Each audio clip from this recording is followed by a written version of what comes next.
Buenas tardes, amigas y amigos de la poesía y de la música, claro. Antes de entrar de lleno en el recital de hoy, vamos a poner un marco musical a este gran cuadro de poetas, mujeres y hombres de la generación del 27, en el que hemos reunido a los autores que tuvieron que hacer el camino del exilio, muchos de los cuales, ¿me bajas un poco el sonido? Muchos de los cuales murieron en él, otros sobrevivieron y pudieron regresar a España tras la muerte del dictador, y otros simplemente fueron asesinados o murieron en las cárceles después del triunfo del golpe de Estado franquista. Para ello, hemos elegido un villancico popular catalán que llevó por todo el mundo otro gran desterrado, el violonchelista Pablo Casals, que expresaba así el dolor y la melancolía que lo embargaban por tener que vivir lejos de su tierra. Mis compañeros, Carolina Marín y Alberto Hernández, al violonchelo, Carolina Marín al violín, van a abrir el recital con el canto de los pájaros, el cant dels ocells, y con él pondrán también un broche de oro a esta velada poético-musical. Y con ellos os dejo ya.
Este recital, que hemos titulado Poetas de la generación del 27, exilio y desarraigo, tiene una intención que va más allá de los poemas que vamos a recitar Emma Fontevila y yo con el acompañamiento de Carolina Marín y Alberto Hernández.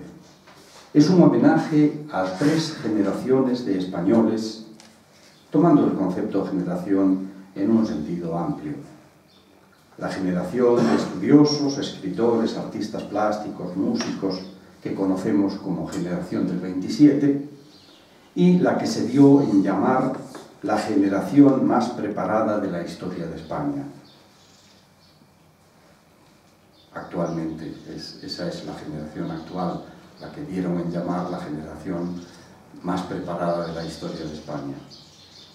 Entre ambas está la generación a la que pertenezco yo mismo, la de los emigrantes, que es en realidad la suma de varias generaciones. Las dos primeras, la del exilio y la generación más preparada de la historia de España, tienen en común haberse enfrentado a la misma disyuntiva en un momento crucial de sus historias personales: exiliarse o morir. Para la mayoría de los miembros de la generación del 27. Y emigrar o desaparecer profesional y socialmente para la generación más preparada. La de los españoles de las grandes oleadas migratorias de la dictadura es una historia aparte. Pues nos íbamos voluntariamente, entre comillas, aunque acuciados por la pobreza, en muchos casos extrema, y no teníamos preparación alguna en la mayoría de los casos. En cuanto a la generación del 27, cuya poesía nos reúne hoy aquí,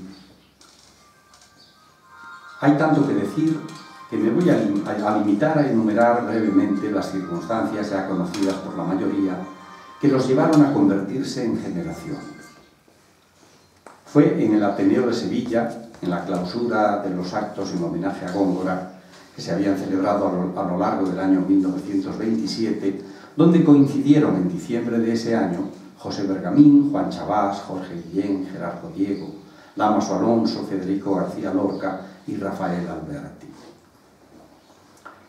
En 1932, bajo el título Poesía Española, Antología 1915-1931, Gerardo Diego reunió a un grupo de poetas en el que figuran nombres prácticamente desconocidos en aquel momento, presidido por algunos maestros, aunque no los más familiares para el gran público. En la edición de 1932 y en la posterior de 1934, que incorpora a los contemporáneos, quedó oficializado el nombre de Generación del 27, que no solo son gentes de letras. Algunos miembros del grupo se centraron en actividades artísticas diferentes de las estrictamente literarias, e incluso hubo un torero, Ignacio Sánchez Mejías, a cuya muerte dedicó García Lorca un largo poema elegíaco. En clave de verso, que es nuestro grupo, acostumbra a iniciar sus recitales con un poema alusivo al tema de los mismos, escrito por nuestra compañera, la poeta Emma Fontevila, a la que ya dejo con ustedes.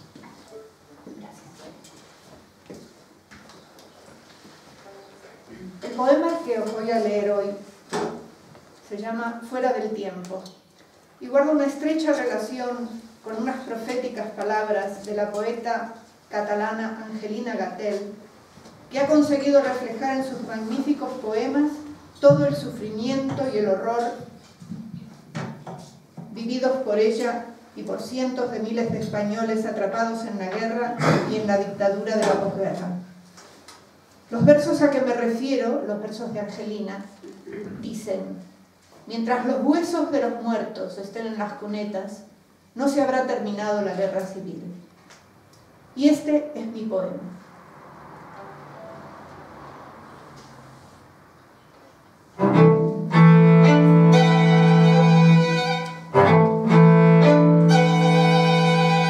Fuera del tiempo, en el espacio apenas, quiero dejar mi mano arrodillada sobre un montón de huesos que son polvo. Polvo, sustancia apolillada, sustancia traspasada por el tiempo, como sobre un rosario sin retorno, con cuentas de agua y piedra, piedra y agua. Quiero dejar mi mano reposada en un olvido de violencia y golpe, para que sienta el latido de los muertos.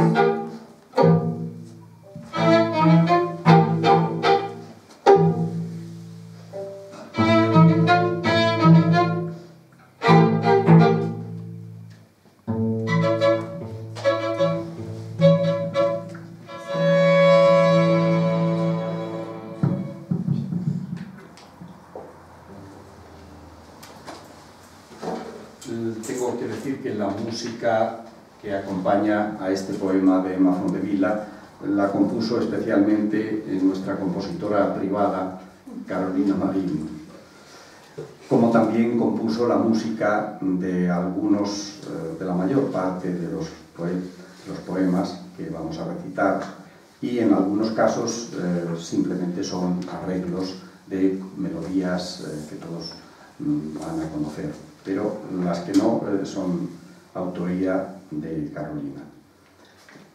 Sentimos que por un problema de desperfectos mecánicos, electromecánicos, no haya podido funcionar la fotocopiadora y hayamos podido sacar los programas de mano que teníamos previstos, donde se reseñaban las piezas y al mismo tiempo los autores, ¿no? Pero con pensar que son la mayor parte de Carolina, ya vamos bien. Vicente Aleixandre. Aleixandre fue uno de los pocos miembros de la generación del 27 que permanecieron en España al acabar la Guerra Civil Española, a pesar de su condición de intelectual republicano.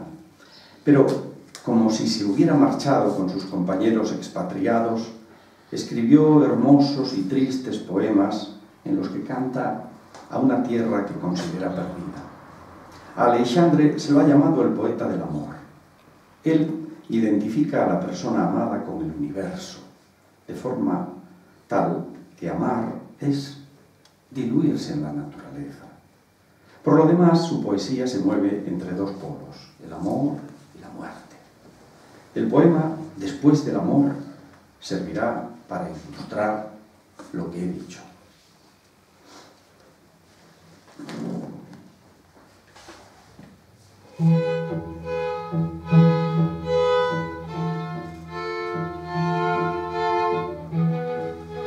Tendida tú aquí, en la penumbra del cuarto, como el silencio que queda después del amor, yo asciendo levemente desde el fondo de mi reposo hasta tus bordes, tenues, apagados, que dulces existen, y con mi mano repaso las lindes delicadas de tu vivir retraído, y siento la musical, callada verdad de tu cuerpo que hace un instante en desorden como lumbre cantaba. El reposo consiente a la masa que perdió por el amor su forma continua para despegar hacia arriba con la voraz irregularidad de la llama, convertirse otra vez en el cuerpo veraz que en sus límites se rehace, tocando esos bordes sedosos, indemnes, tibios, delicadamente desnudos.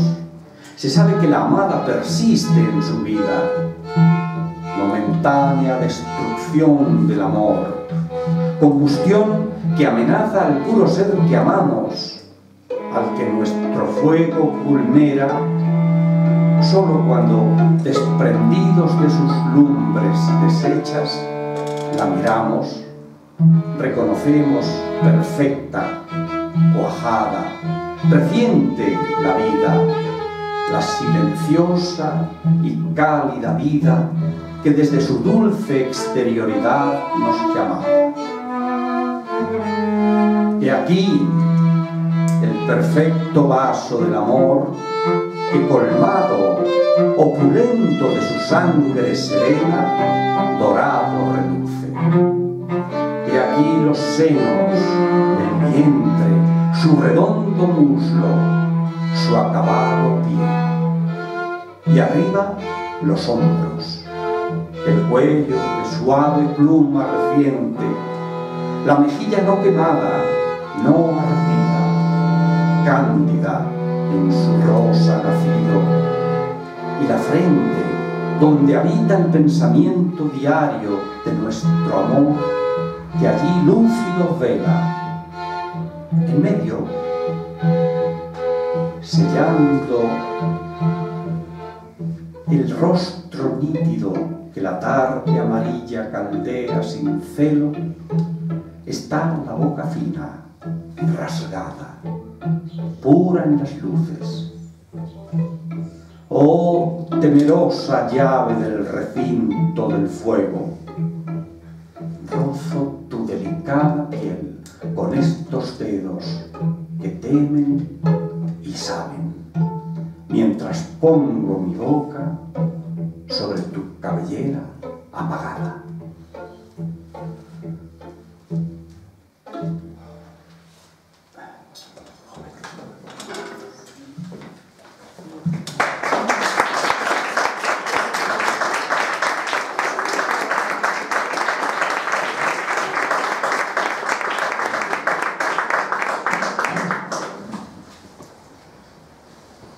Vamos a leer ahora poesía de Carmen Conde.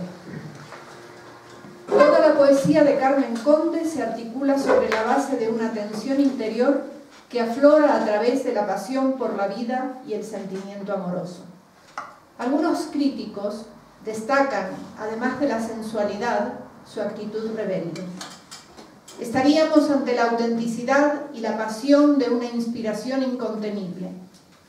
Pero Carmen Conde, aguerrida defensora de la Segunda República, al igual que su marido, también sufrió la guerra civil y tras ella un exilio interior que la obligó a permanecer casi oculta y separada de su marido. De sus experiencias y recuerdos de la guerra civil da cuenta el siguiente poema: Girando la mirada en torno.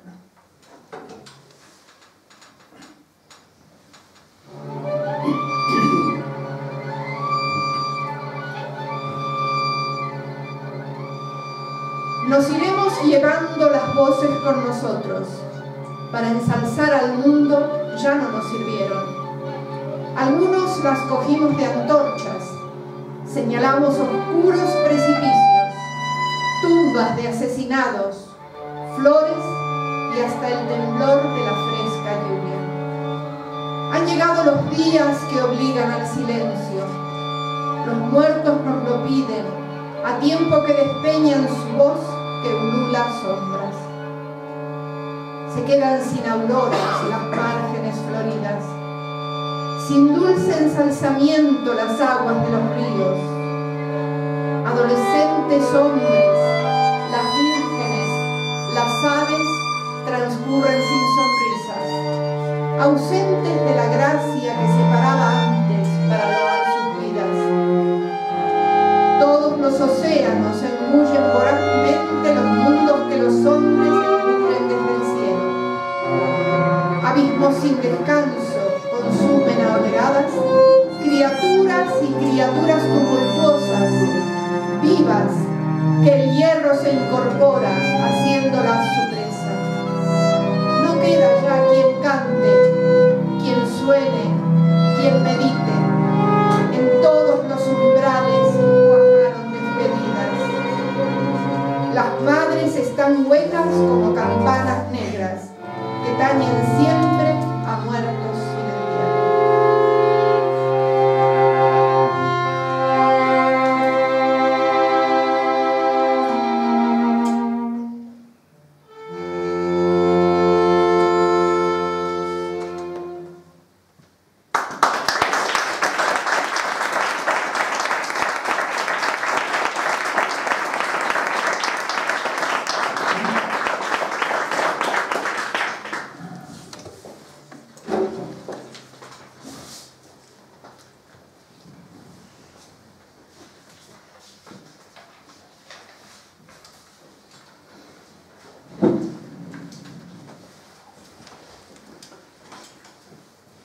El mundo poético de Pedro Salinas, que vivió y murió en el exilio, proscrito por la dictadura franquista, es como un mar, a veces tranquilo y a veces proceloso.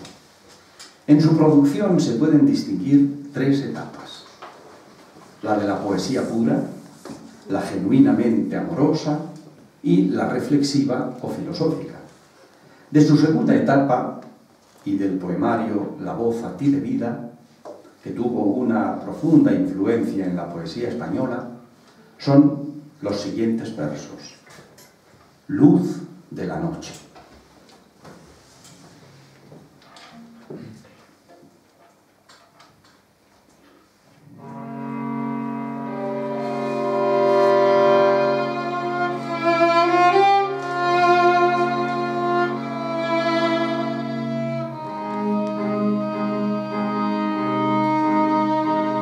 Estoy pensando, es de noche, en el día que hará allí, donde esta noche es de día, en las sombrillas alegres, abiertas todas las flores, contra ese sol que es la luna tenue que me alumbra a mí.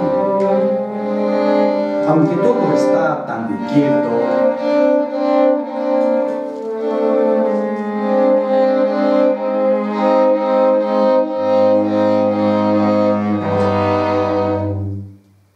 silencio, en lo oscuro. Aquí, alrededor, veo a las gentes veloces, prisa, trajes claros, risa, consumiendo sin parar, a pleno goce, esa luz de ellos, la que va a ser mía en cuanto alguien diga allí, ya es de noche. La noche donde yo estoy ahora, donde tú estás junto a mí, tan dormida y tan sin sol, en esa noche y luna del dormir, que pienso en el otro lado de tu sueño, donde hay luz que yo no veo, donde es de día y paseas y te sonríes al dormir, con esa sonrisa abierta, tan alegre, tan de flores, que la noche y yo sentimos que no puede ser de aquí.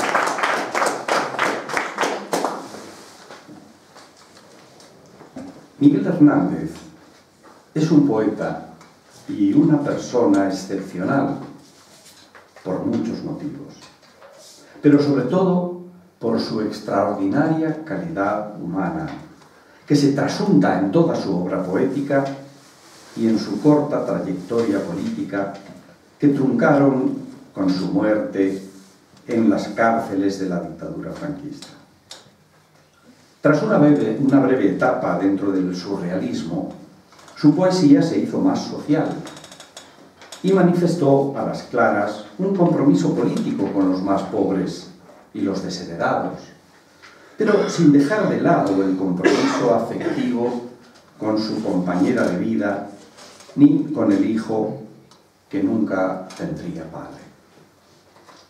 Del compromiso político de Rafael Hernández, plenamente identificado con los ideales de la Segunda República y activo militante del Partido Comunista, nacieron poemas como el que voy a recitar a continuación. Vientos del pueblo me llevan.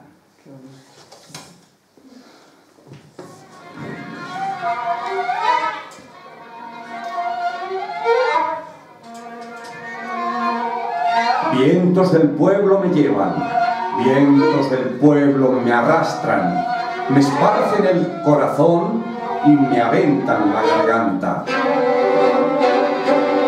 Los bueyes doblan la frente impotentemente mansa delante de los castigos. Los leones la levantan y al mismo tiempo castigan con su clamorosa zarpa.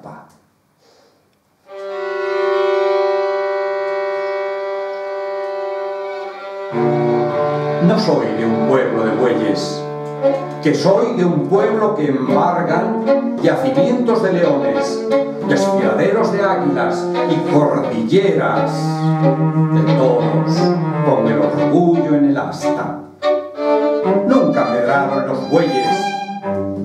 los páramos de España? ¿Quién habló de echar un yugo sobre el cuello de esta raza?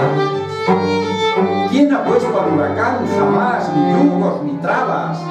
Ni quién al rayo detuvo, prisionero en una jaula?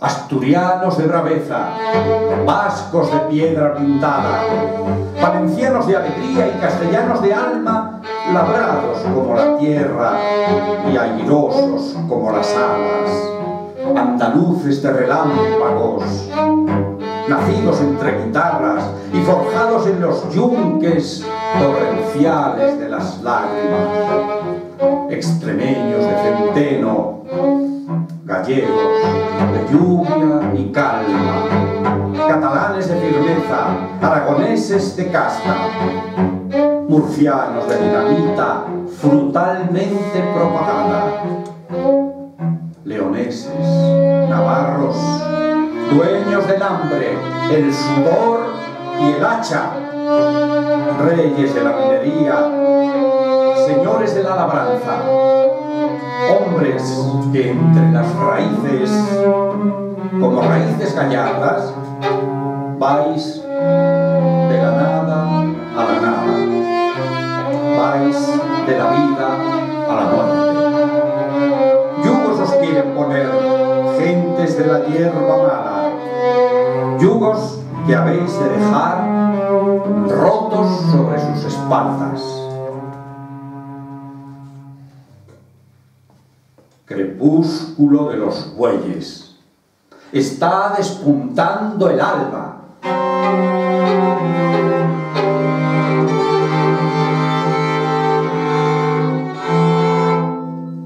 Los bueyes mueren vestidos de humildad y olor de cuadra. Las águilas, los leones y los toros de arrogancia. Y detrás de ellos, el cielo ni se enturbia ni se acaba. La agonía de los bueyes tiene pequeña la cara.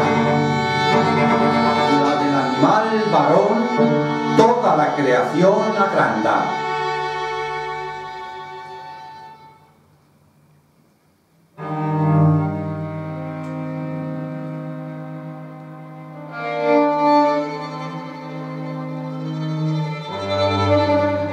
Si me muero, que me muera con la cabeza muy alta, muerto y 20 veces muerto, la boca contra la grama, tendré apretados los dientes y decidida la barba.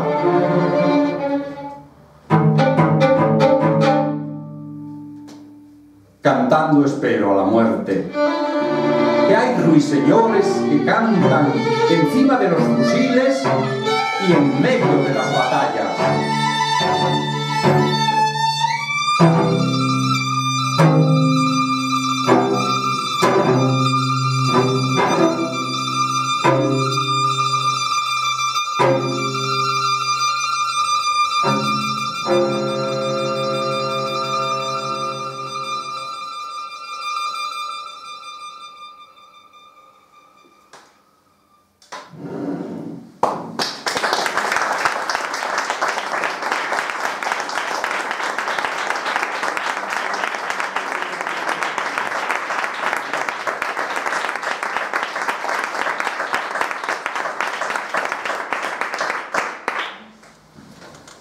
Quería decir que la música de este poema es de Carolina, la música que acaban de oír, creo que se ha notado.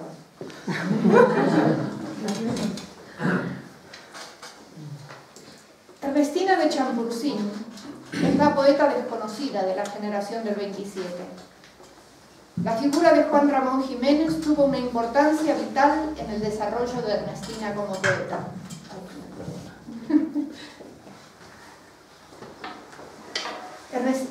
Y también en el de sus compañeros de generación que lo adoptaron como mentor. Ernestina mantuvo contacto con varios poetas de la generación del 27 hasta la instauración de la Segunda República. En ese periodo desarrolló una intensa labor social y política. Con el inicio de la Guerra Civil, su marido, secretario particular de Manuel Azaña, y ella acabaron exiliándose en México. Ernestina regresó a España en 1972, pero pese a todos sus méritos pretéritos, no obtuvo un reconocimiento ni de la crítica ni de las instituciones hasta 1989. De esta poeta voy a recitar dos poemas, Soledades y Gota a Gota. Soledades.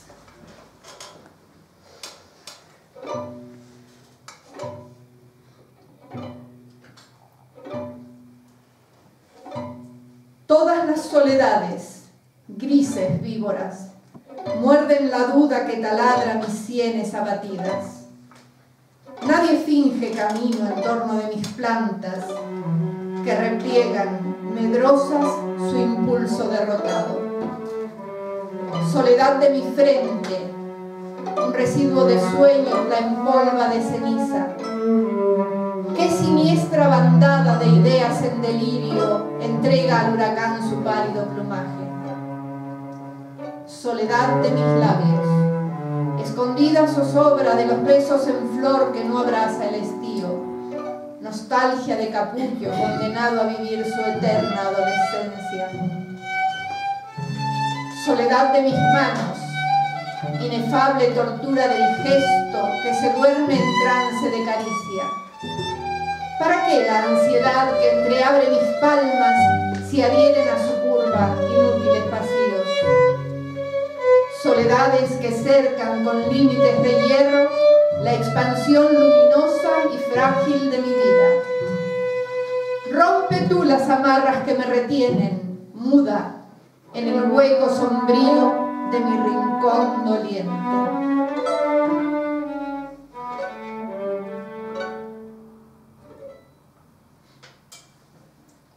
Gota a gota.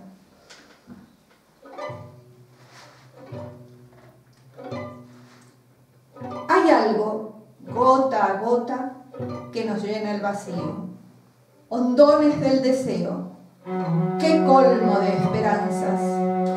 El oleaje arrastra caudales sin objeto y hay muchos anaqueles que ningún libro ocupa. ¿A dónde vamos? Dime. Aún nos quedan paisajes con frondas ignoradas y orquídeas que navegan en busca de su nombre. Quisiéramos al fin la belleza absoluta que rebosa verdad, porque la luz es nueva. Se borran las fechas del momento incendiado, pero nos grabarán como inicial las sienes. Es el fin o el principio de las augustas ruinas circulares. ¿Se pierde o se gana? Hay manos que triunfan al quedarse vacías y otras, como puños, que no conservan nada.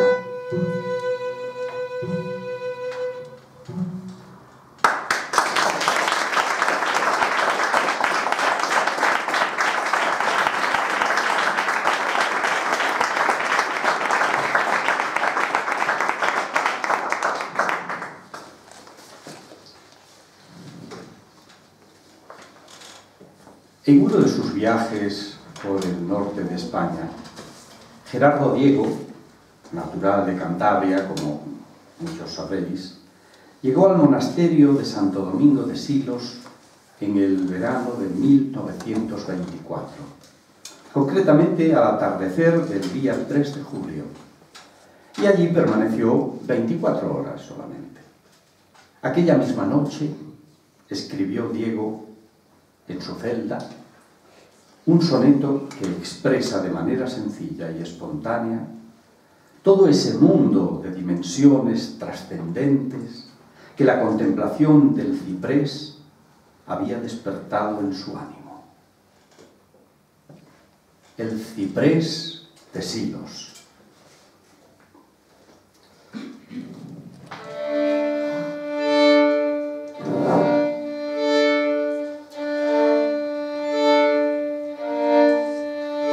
Enhiesto surtidor de sombra y sueño, que acongojas el cielo con tu lanza, chorro que a las estrellas alcanza, devanado a sí mismo en loco empeño. Mástil de soledad, prodigio isleño, flecha de fe, saeta de esperanza, hoy llegó a ti, riberas de la Arlanza, peregrina al azar, mi alma sin dueño.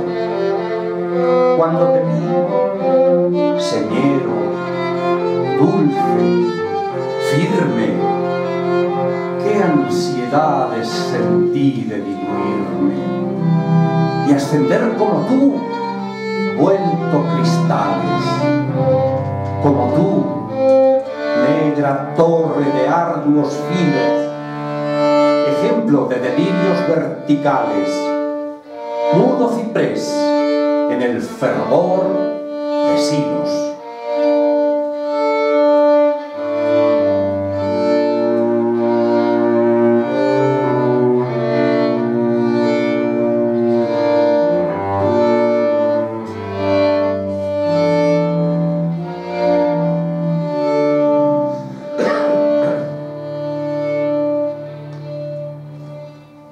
De la segunda visita del poeta a ese monasterio surgió el poema Primavera en Silos.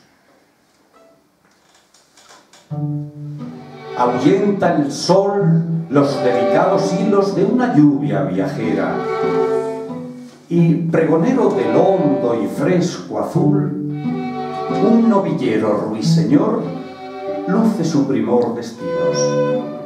Los perales en flor, nuevos los tiros. Qué bien supiste, hermano jardinero, interpretar la primavera en Silos.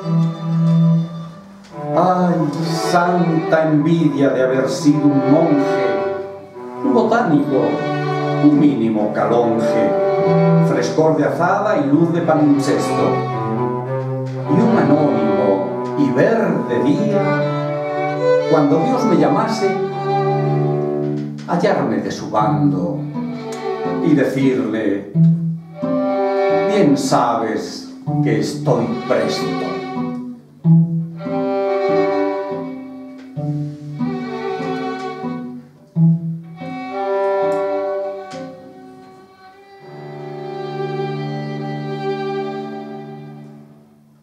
No hubo una tercera visita a Silos, pero sí un tercer poema, escrito en ausencia, en la lluviosa Santander, con la mirada del alma puesta en el monasterio. El que voy a recitar es el poema El ciprés de Silos ausente.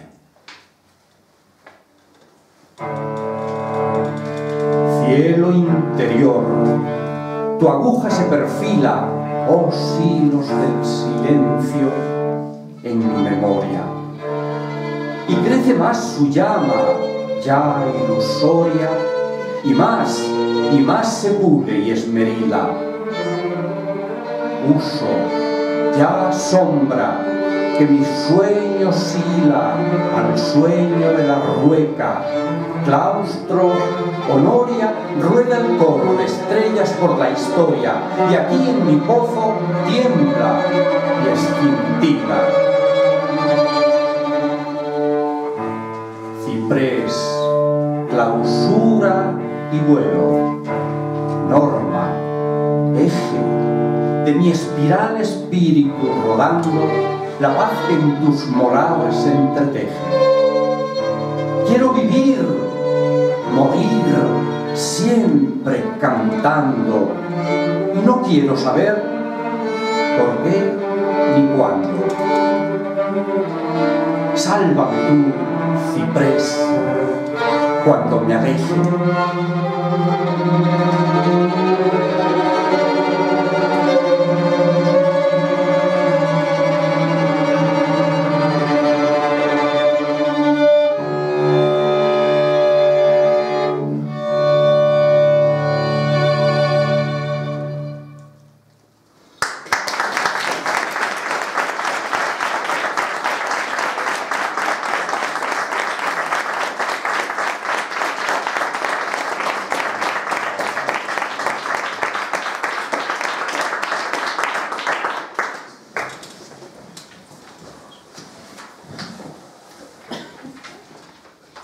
La poesía de Dámaso Alonso se clasifica en su primera etapa como poesía pura, es decir, poesía de la inspiración, que bebe en las fuentes de Juan Ramón Jiménez. A partir de 1939, el gran aldabonazo de la guerra civil y de la no menos desesperada posguerra, con sus asesinatos y sus ejecuciones sumarias, lo conmovieron profundamente y le inspiraron el poemario Oscura Noticia y su obra más importante, Hijos de la Ira, 1944, que se reeditó en 1946 en una edición corregida y aumentada. Edición en la que, tomando como modelos los salmos penitenciales de la Biblia y asumiendo la filosofía existencialista de la posguerra, expresa una visión desgarrada y sombría de la condición humana. El siguiente poema lo encabeza el autor con unos versos de Antonio Machado. Como perro sin amo, que no tiene huela ni olfato y yerra por los caminos. El poema que voy a recitar se titula Solo.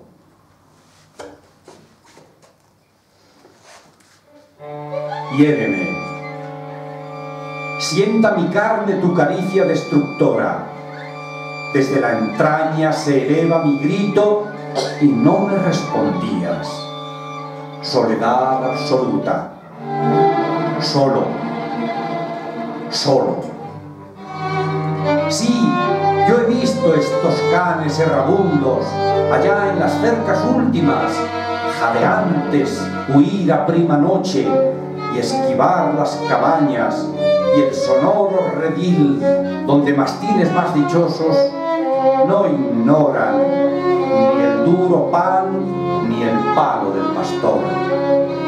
Pero ellos huyen, ozando por las secas torrenteras, venteando luceros, y si buscan junto a un tocón del quejigal ya fija, pronto otra vez se yerguen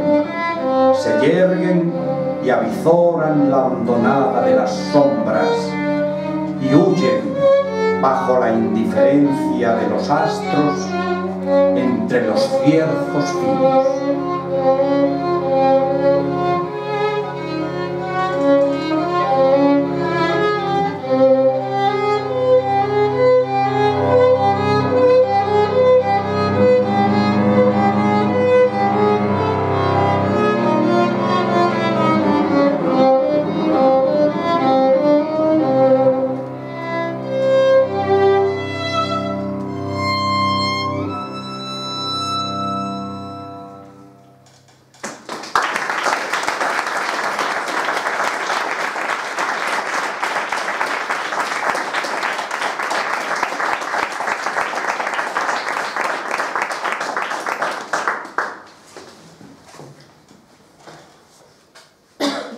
La poesía de Luis Cernuda, un poeta muy conocido y un poeta además muy interesante que ejerció una gran influencia en la poesía amorosa española. La poesía cernudiana, decía, es una poesía de la meditación y se divide en 4 etapas, según Octavio Paz. Los años de aprendizaje, la juventud, la madurez y el comienzo de la vejez. Donde habite el olvido es un poemario de juventud y a él pertenece el poema que le da nombre, Donde habite el olvido.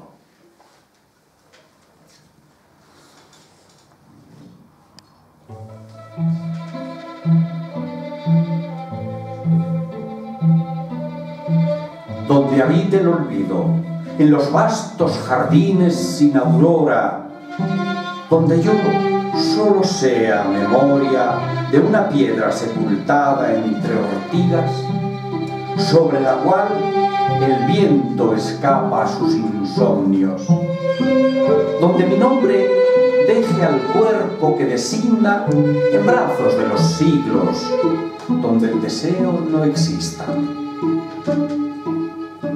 En esa gran región donde el amor, ángel terrible, no esconda como acero en mi pecho su ala, sonriendo, lleno de gracia aérea, mientras crece el tormento.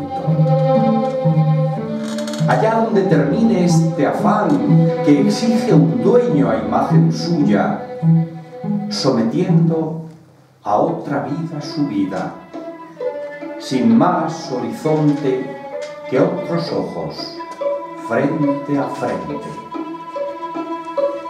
Donde penas y dichas no sean más que nombres, cielo y tierra nativos en torno de un recuerdo.